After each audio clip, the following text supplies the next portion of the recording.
Hello everyone, thanks for tuning into Sin's Workshop. I hope you're all having a wonderful day. So, today we are going to be reviewing Moth Dark by Kika Hatsu. I always mess up her last name. I really do, and I'm so angry. Hatsupoto? By Kika. I was lucky enough to be on the street team for this book, so I did get an arc of it. So it was great. It really was. I think what was the most interesting aspect to me was, there were so many things that were so interesting about the book itself, Let's start with the romance, for instance. As we all know, I'm not really big on romance, but I loved how it was done here. You have Sashia, sorry. They write down in the book how to pronounce her name, and I should have written that down in my notes. I did not. She's kind of a complex character, and she is bi, at the very least, There is a gender fluidity to the novel, especially when she meets the Fae princess, Nagua. That's another name. I'm not really good with the pronunciations, but that didn't really hinder my enjoyment of the book. Let me just state for that record. Nagau is how you spell their name.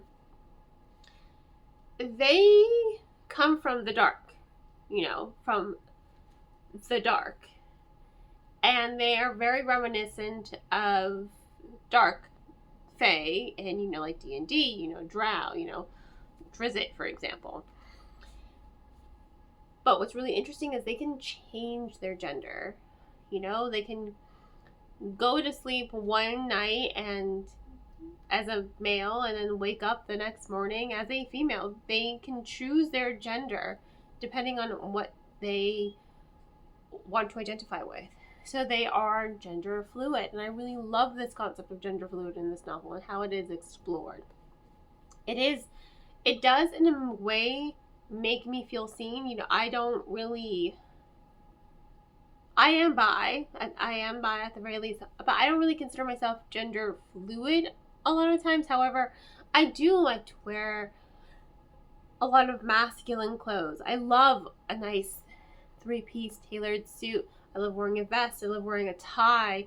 I do appreciate the way I look in masculine clothing. I think I quite look very attractive, honestly. So I'm very in touch with my masculinity as well as I am with my femininity. And so in that respect, that's how I felt seen. So I really do think a lot of readers out there are going to feel seen, because you don't actually have to be gender fluid in order to appreciate the gender fluidity in the novel. I just think Kika did a really good job of exploring that aspect in this book, because who says Fae have to abide by the same construct as humans in human society? It's very different, and it's very interesting to see it explored, not just through their romance, but also through other characters and their romances as well. Some of the side characters that are part of that Fae. I'm calling them Fae because that's how she describes them as. They look like, dark Fae, Drow. But their society is very interesting too. The Itgalin is a moth. It's this, think of like a lunar moth almost, but glowing with like this kind of purplish light. It's very cool. It's very, very interesting. I think the world building as well is just really, really interesting. It is modern. It's contemporary. It takes place in our, Manhattan, downtown, Times Square. That's where it takes place. But there are pockets of darkness that just kind of popped up one day. And these pockets of darkness are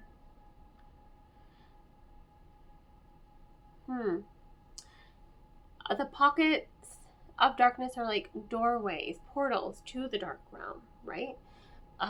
Where all these things like a dark griffin or a dark basilisk or a dark dragon, that's what they call them, can come up. Dark lions. mythical beings that come from the dark, It's really, really interesting.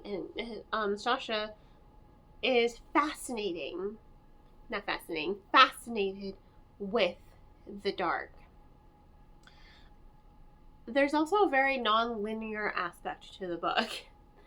And I think he did it in such a brilliant, fascinating way, just exploring this non-linear aspect. So for Sasha, her story arc is linear, but the moments in which she meets Nagua are not linear, and that's what's really interesting and very, very cool. She meets them first, they're trying to kill her, and then when she meets them again, they have no idea who she is, and then when she meets them again, it's after they've tried to kill her once, but they need her help.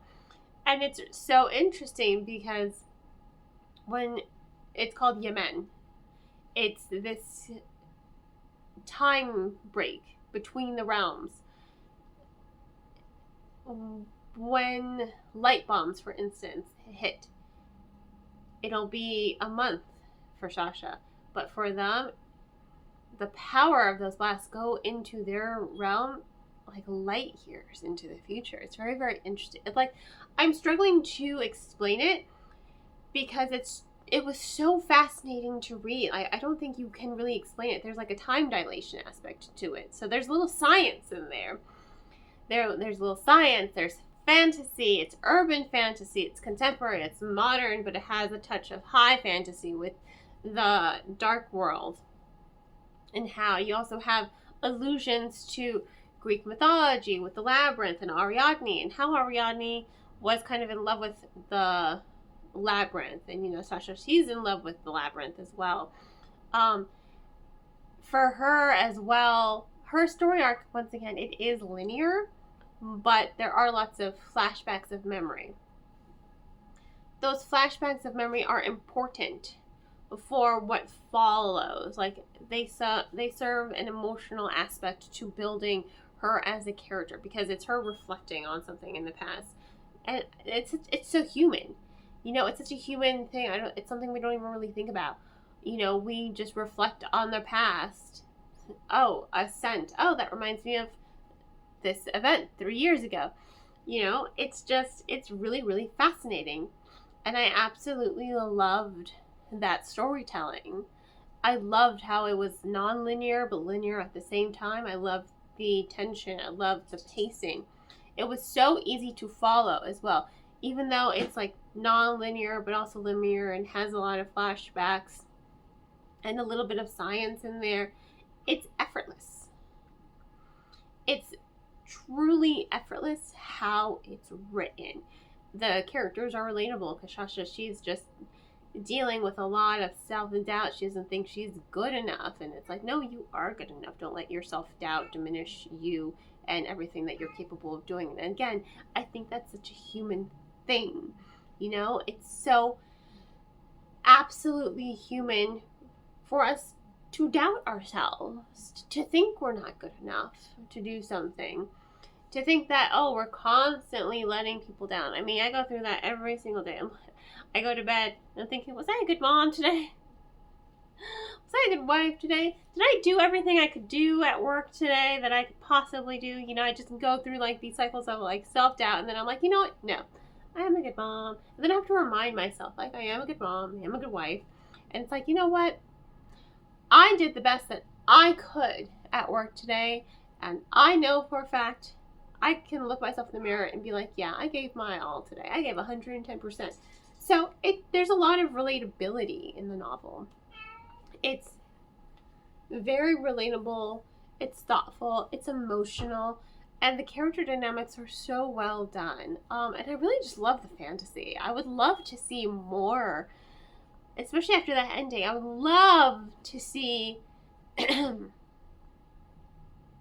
more of this world, especially the dark world. I'd love to see more of the relationship. I want to know what's going to happen next. We forged peace, but what happens next? What's going to happen next? Am I just going to have to sit here and be like, oh, man, what a bittersweet ending? but it's also kind of up in the air because you really don't know what's going to happen next. I honestly really loved it and I enjoyed it. Solid 4.5 stars. Highly recommend it. In any case, thank you all for tuning in. Please remember to like, subscribe, and share with all your book loving friends. I hope you all have a wonderful rest of your day, and as always, happy reading.